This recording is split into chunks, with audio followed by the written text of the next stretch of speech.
Okay, so first things first. If you're wondering how I got here, there's a good chance it was through one of these. In the quiet town of Zanesville, Ohio, a disturbing tale of deception and misuse of emergency services unfolded, leaving authorities grappling with the consequences of one. Alright, now let's get on with the show. He's out! Ladies and gentlemen, President Joe Biden has stepped down and out of the race, leaving the field open to, anyone to take his place. Jake Paul's Tyson fight replacement with Mike Perry went down this weekend, and shockingly, so did Mike Perry. Sorta. And hustler culture has lost its mind, with the latest gouge being restaurant reservations. All in today's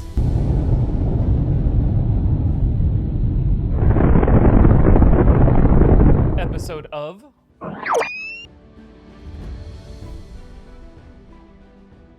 So, did the last week of our lives actually happen? Because guys, like, what the fuck? In a surprising turn of events, President Joe Biden has ended his re-election campaign and endorsed Vice President Kamala Harris as the Democratic candidate for the upcoming presidential election. Okay, well, here we go. The big announcement comes after a period of, let's say, heightened political tension. Now, Vice President Harris has expressed her gratitude for the endorsement and her determination to unite the country, but with only 100 or so days left until the election, I suspect she's gearing up for an uphill battle.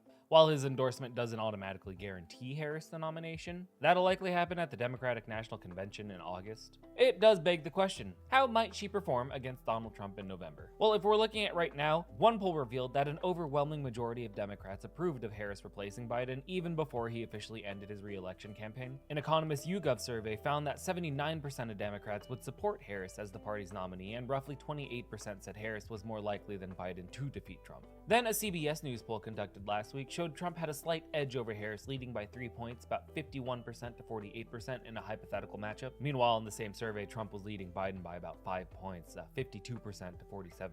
And a Reuters Ipsos poll released on July 2nd also found that Harris would lose to Trump, but only by 1%, it's 42 to 43%, while Biden and Trump were tied. So under current climate, things are looking a little rough. Despite the endorsement in the polls, Harris was already widely viewed as the favorite to replace him on the ticket, possibly because there's no other real Democrats of note to take his place, but you know. Harris does have a head start over potential challengers though, especially now that California Governor Gavin Newsom and Pennsylvania Governor Josh Shapiro have both endorsed her. Also, Michigan Governor Gretchen Whitmer stated that she won't be challenging Harris. If you have no idea who these people are, they're probably what you'd consider the top contenders to Harris, but if you haven't heard of them, that's sort of my point. However, it remains to be seen whether other candidates will decide to challenge Harris for the nomination or not. Oh, actually, I did see that apparently Joe Manchin is considering rejoining the Democratic Party to run for president, and Buttigieg's name has been floating around in some places too. They just never give up, do they? The Democratic National Committee's chair, Jamie Harrison, said in a statement that the party would undertake a transparent and orderly process to select a candidate who could, quote,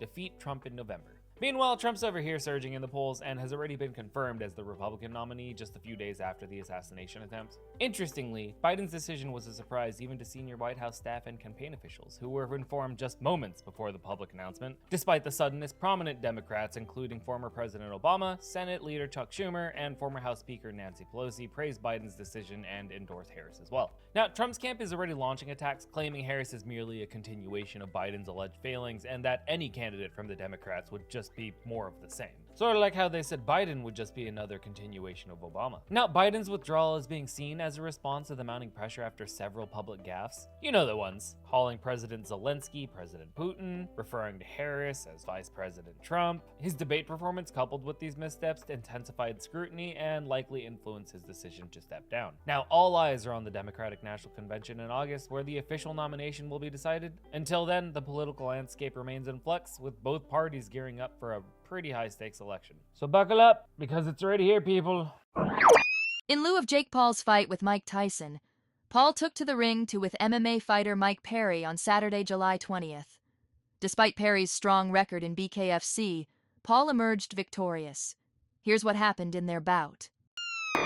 Alright, let's talk about the latest influencer fight now, shall we? Jake Paul, known for his... Oh, who am I kidding? You all literally know who Jake Paul is. Didn't want to wait for Mike Tyson to recover from his ulcer flare-up. Instead, he opted to fight Mike Perry, who came into the match with a solid 5-0 record in the bare-knuckle fighting championship. The stakes were pretty high for Paul, as it was reported that if he were to lose this fight, the fight with Tyson would be called off. The fight began with Paul showing an aggressive approach, leveraging his weight advantage over Perry. I think it was like 40 pounds is what Conor McGregor said. Now, he did promise a first-round knockout, and while he didn't deliver on that, he sort of managed to control the fight from start to finish. His punches left Perry visibly damaged, including a bloody right eye early on. Paul got one too, don't worry. The strategy of cornering Perry and keeping him on the offense led to multiple knockdowns. I mean, the referee and doctors had to check on Perry several times to ensure that he could continue, so ultimately Paul's sustained assault proved effective, and the fight concluded with a technical knockout in his favor. The victory against Perry not only extended his winning streak, but also set the stage to reschedule his match against Mike Tyson. Now, there are other fighters out here calling bullshit on the win, with Conor McGregor being one of the loudest, tweeting after the fight, and I'm quoting here, "Jake Paul is the biggest piss bag I have ever seen in my life. 40-pound weight difference? Juiced out of his mind?"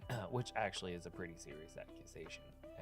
And still shitting himself out there. Yeah, he did struggle. He won, but he was fucking struggling. The dude knows how to fight, but can't sustain the fight. Then McGregor went on to fire Mike Perry for losing the fight. But what do you think? Do you feel like there's something fishy going on with them? Did you watch it? Do you care? Let me know in the comments.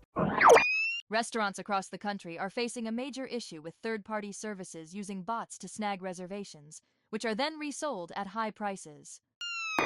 Alright, so last on today's plate, pun intended, is this growing and hustler-produced problem in the restaurant industry. A lot of restaurants are reporting that they're struggling with third-party services that bots are using to secure reservations with. These reservations are then sold on virtual marketplaces like Appointment Trader for hundreds, sometimes thousands of dollars. I mean, this not only makes it tough for the average diner to get a table, but also leads to financial losses for the restaurants due to no-shows and a loss of valuable customer data. Restaurateurs across the board are highlighting how these practices impact both their revenue and the relationship with their diners. Unsold reservations from these third parties result in empty tables, less profits for the night, and servers missing out on some tip money. Moreover, when reservations are traded, restaurants lose important information on their customers, such as preferences and allergies. To combat this, the New York State Legislature passed the Restaurant Reservation Anti-Piracy Act, which prohibits third-party services from selling reservations without written agreements from the restaurants. Violators face fines up to $1,000 per instance. Now, the bill has garnered support from many restaurants and reservation platforms like Resy and OpenTable. However, not everyone is pleased.